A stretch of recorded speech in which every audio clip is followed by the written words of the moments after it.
Bismillahirrahmanirrahim. Assalamualaikum warahmatullahi wabarakatuh.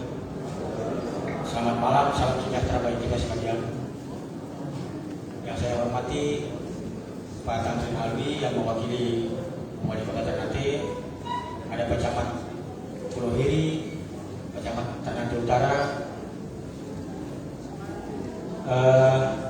Ketua atau Koordinator Keramat, Kadis Pemuda Olahraga, Ketua KNP Provinsi, ada rekan saya Pak Apul, Koordinator Komunitas Jarot, para pendiri sesepuh dan pengurus Pusmat yang berbahagia,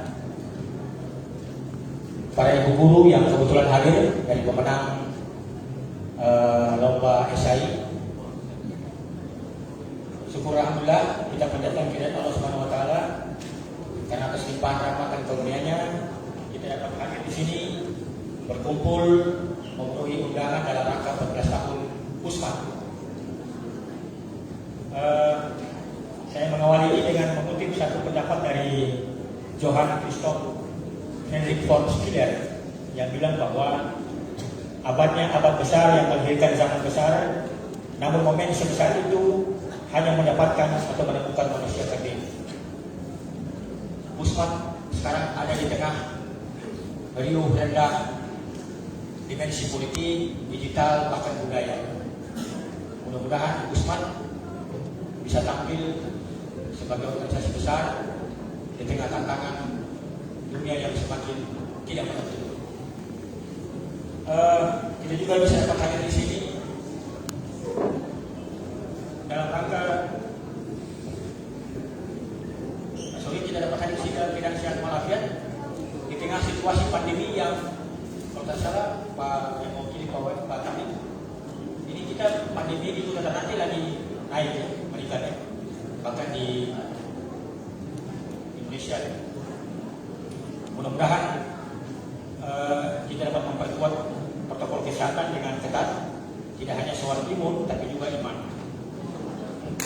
Bapak Ibu sekalian, 14 tahun bukanlah usia pendek bagi sebuah institusi dalam merawat ikhtiar untuk sebuah komitmen. Saya bacakan ini pidato, kalau pidato dalam kegiatan saya adalah kuliah. Saya mungkin kalau agak ceramah mungkin cepat-cepat. Saya sudah tulis cukup panjang, mudah-mudahan saya bisa kasih singkat lagi. Dan saya serahkan kepada dia, mudah-mudahan bisa diserahkan nanti kalau memang ada yang memerlukan.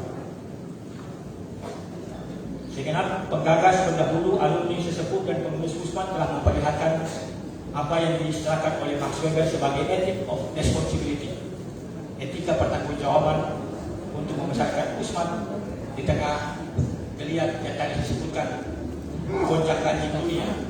Mari kita membacakan wal asli untuk Pusmat di usia 14 tahun. Wal asli mulai.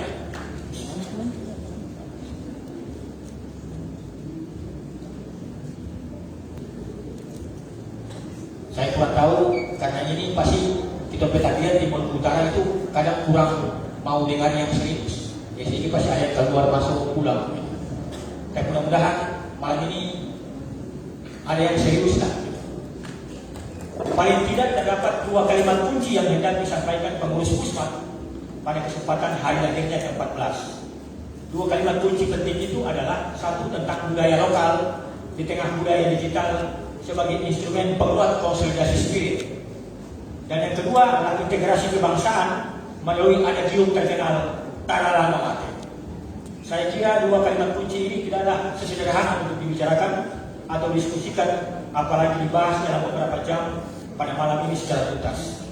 Namun paling tidak malam ini dua kalimat kunci penting itu setidaknya dapat memberi impresi mendalam bagi kita untuk terus menjadi bagian bagi peningkatan kesadaran membangun harmoni dan sinergi kehidupan yang lebih baik.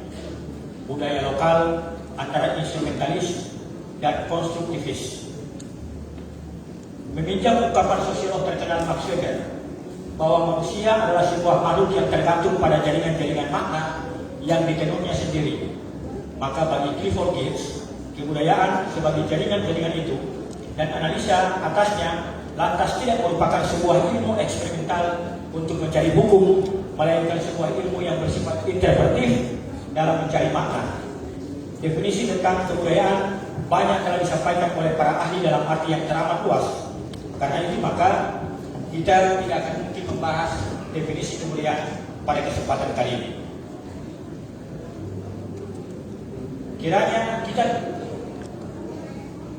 akan membahas wujud kebudayaan sebagai adat tata kelakuan yang berfungsi mengatur, mengendalikan, dan memberi arah kepada kelakuan dan perbuatan manusia dalam masyarakat.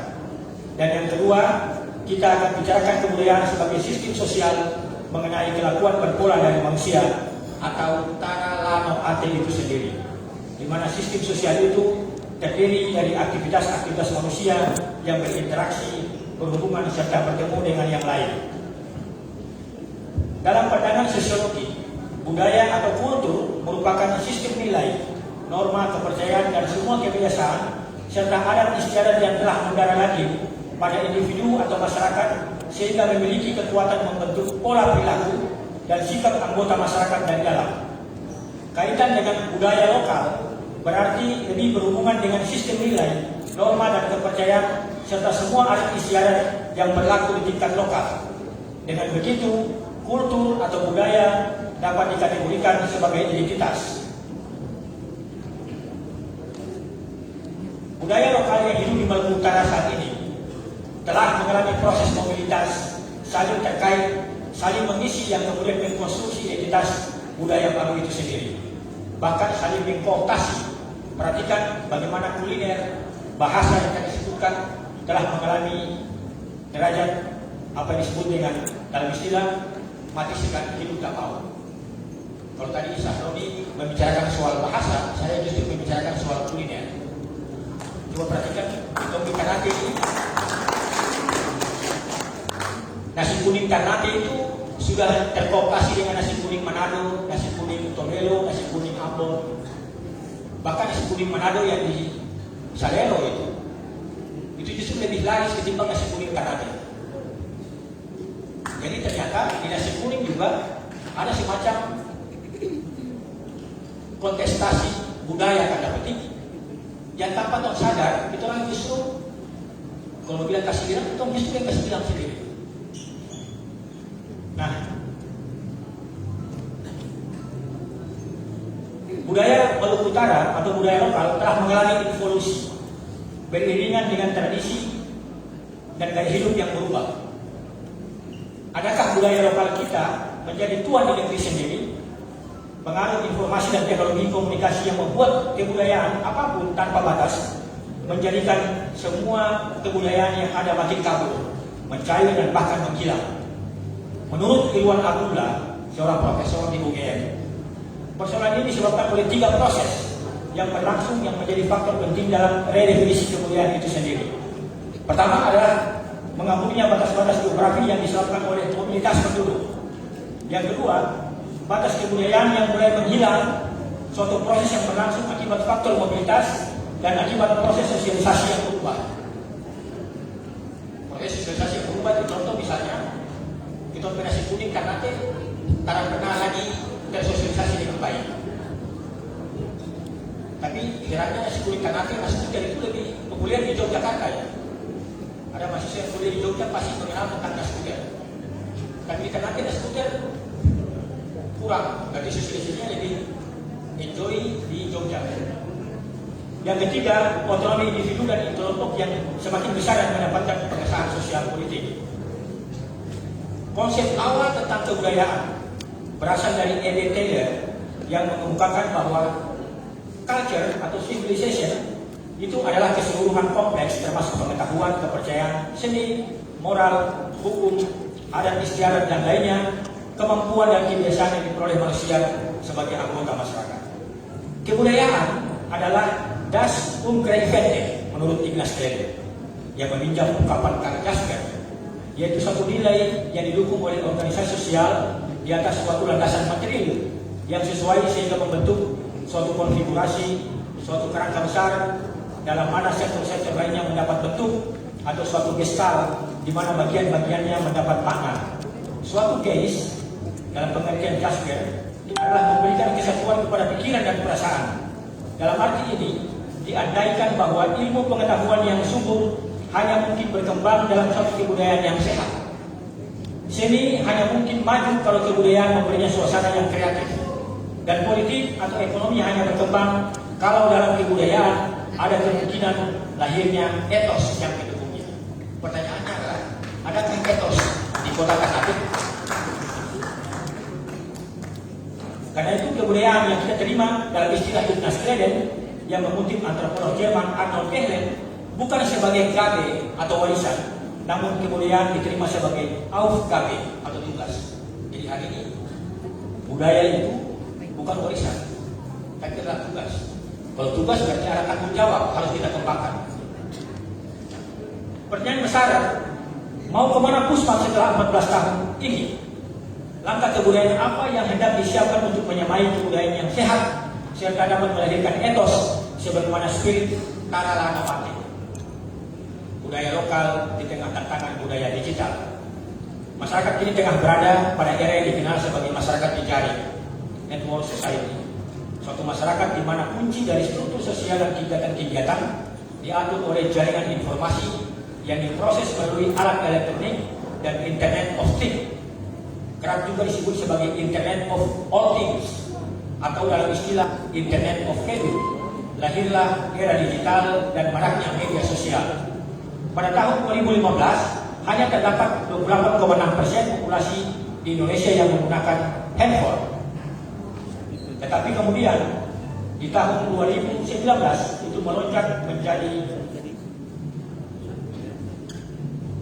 89,2%.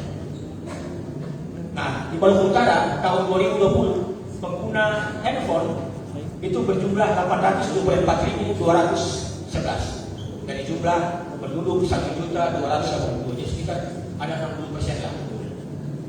Akibatnya akselerasi dalam penggunaan media sosial telah mengubah perilaku dan sifat konsumen dalam berkomunikasi, berbagi ide, merekomendasikan suatu produk, dan saling berinteraksi untuk mempengaruhi dan menunjukkan eksistensi dalam beraktivitas.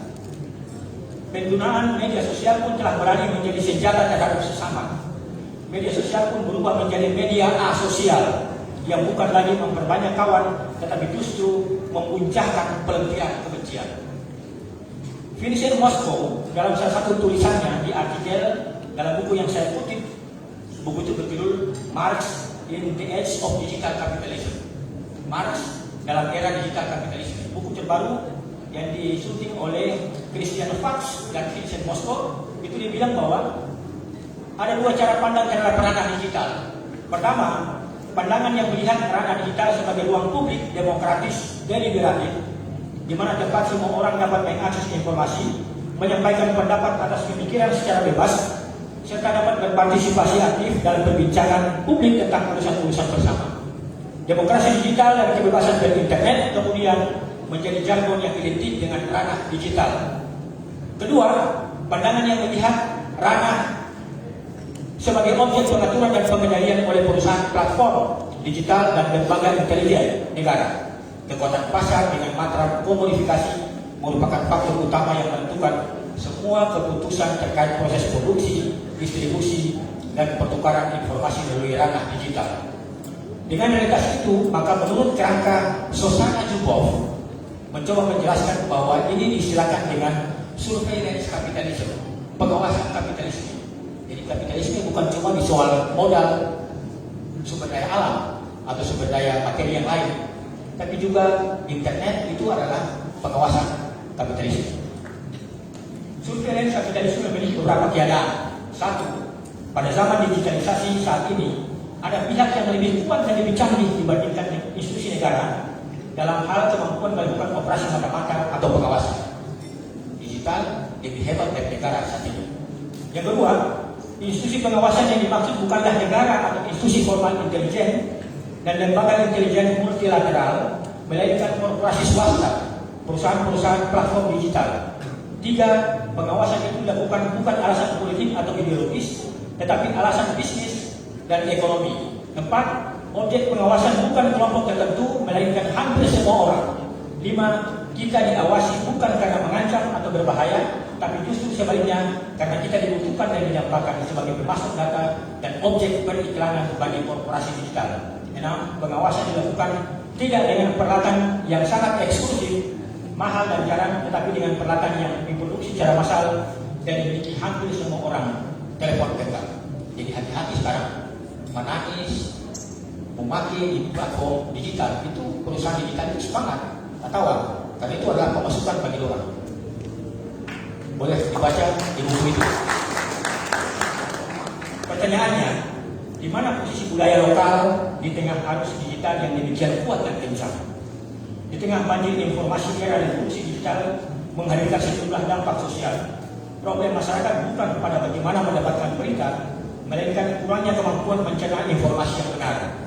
Kredibilitas media arus utama yang selalu digerogoti kepentingan elit dan pemilih memaksa masyarakat mencari informasi alternatif.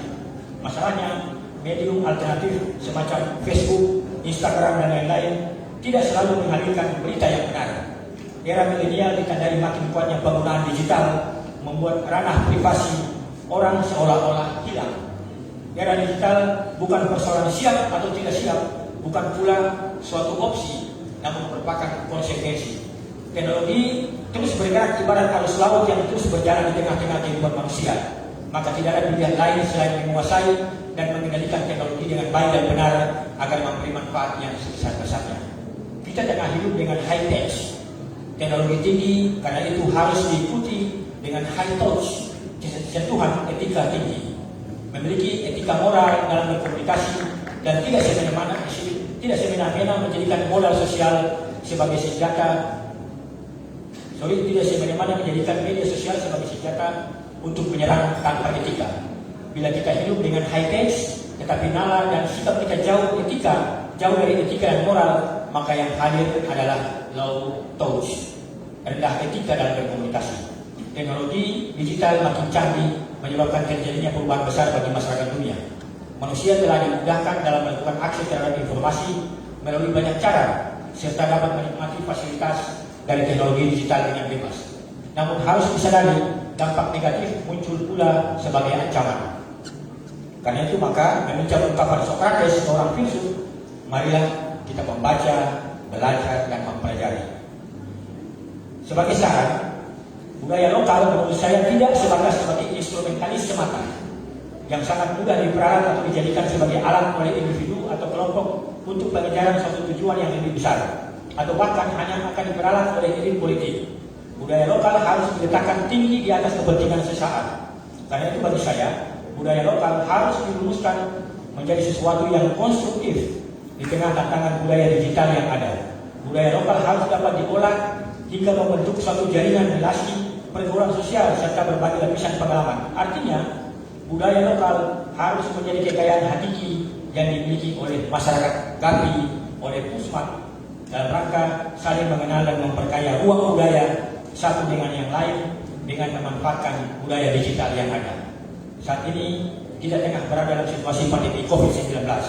Pada satu sisi membawa musibah yang penuh misteri, sekaligus juga membawa manfaat, yakni kita dipaksa untuk melakukan transformasi digital yang berarti merubah cara pikir dan kultur kita agar lebih adaptif dengan kondisi yang ada.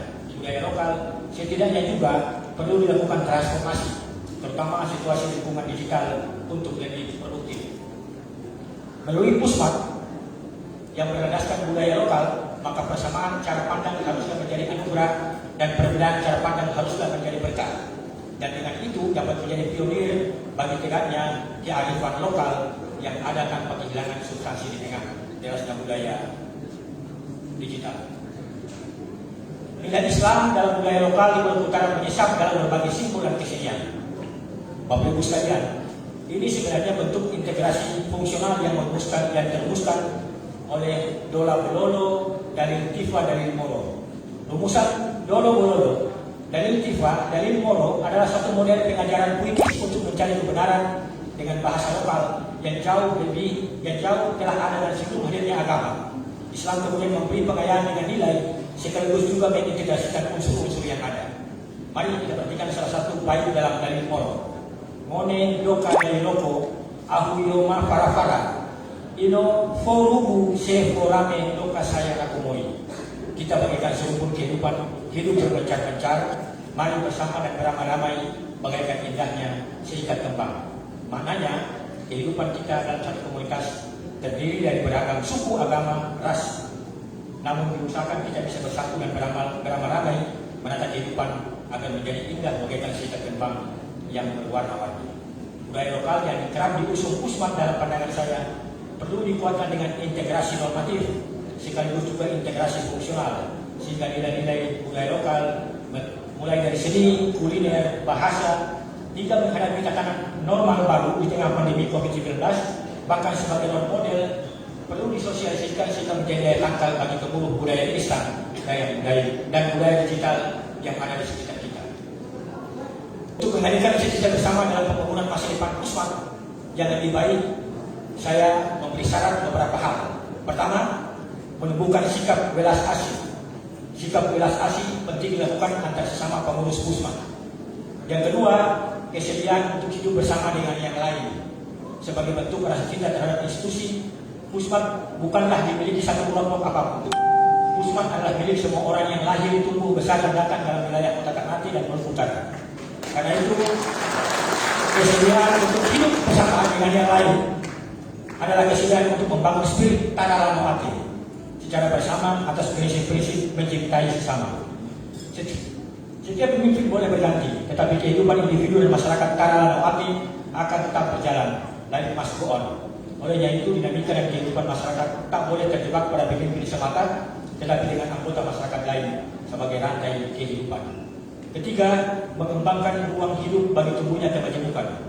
Sebagai representasi menumbuhkan nilai kebangsaan, maka kebudayaan yang hidup dalam institusi Pusmat harus beroperasi atas dasar kekariban yang beragam. Ini yang menjadi pengikat hadirnya bangsa, sebagaimana bahasa dari filsuf dan sejarawan Prancis Ernest Renan yang mengatakan le désir d'être ensemble, kehendak untuk hidup bersama. Oleh itu, mengembangkan ruang hidup bagi tumbuhnya kemajemukan di wilayah Tanah Lanoate adalah mengikat kehendak hidup bersama. Artinya terdapat cita-cita bersama untuk membangun negeri kami ini. Yang keempat, perlunya rasa respek dan rasa hormat kepada sesama. Sebagai penunjukan nilai-nilai demokrasi, sikap respek dan hormat kepada sesama menjadi demikian penting. Apalah artinya kemajemukan masyarakat yang dikandung Tanah Lanoate, namun hanya karena pilihan berbeda, kita seolah tidak saling respek dan tidak saling menghormati antar sesama, bahkan terabaikan dari hasil-hasil akses pembangunan. Spirit Tanah Lanoate harus tetap menjadi suluh di tengah geliat ekspor kekeluhan sosial, politik, ekonomi, budaya yang menyesatkan dan menyeruak dari waktu ke waktu. Tugas Pusmat adalah mengambil peran kesejarahan agar tampil sebagai pribadi dengan tugas besar, bukan tampil dengan nama besar, tetapi kerdil dalam tugas. Sebagaimana ungkapan Schiller di atas, Pusmat di usia ke-14 tahun harus menunjukkan geliat yang lebih solid dalam kelompok epistemik yang rajin menabur kebaikan, baik kata, perilaku, dan sikap. Pusmat harus menjadi jembatan dalam menempatkan spirit Tanah Lanoate dalam kehidupannya tanpa harus terjebak pada tarikan kepentingan politik apapun. Penutup, demikian pidato yang ini disampaikan. Saya sadar masih banyak kekurangan dalam penyampaian ini. Semoga kita dapat membawa, dapat mengambil manfaat dan selamat atas hari lahir ke-14 Pusmat. Kiranya Pusmat dapat menjadi mata tombak bagi kemajuan kebudayaan lokal di tengah berkembangnya kebudayaan modern dan digitalisasi kebudayaan. Serta Pusmat hendaknya dapat membangun solidaritas bagi kebaikan bersama, common bonum atau common good. Mengakhiri uraian ini, saya menciptakan kata-kata Václav Havel, presiden terakhir Czechoslovakia, yang mengatakan, mereka yang mendedikasikan hidupnya untuk memikirkan dari realitas hidup lebih memahami apa yang salah dalam kehidupan. Oleh karenanya, lebih bertanggung jawab untuk memperjuangkan jalan keluar. Teruslah hidup Pusmat dalam nafas perjuanganmu demi sebuah cita-cita besar mencerdaskan anak negeri. Bila taufiq wal hidayah. Assalamualaikum warahmatullahi wabarakatuh.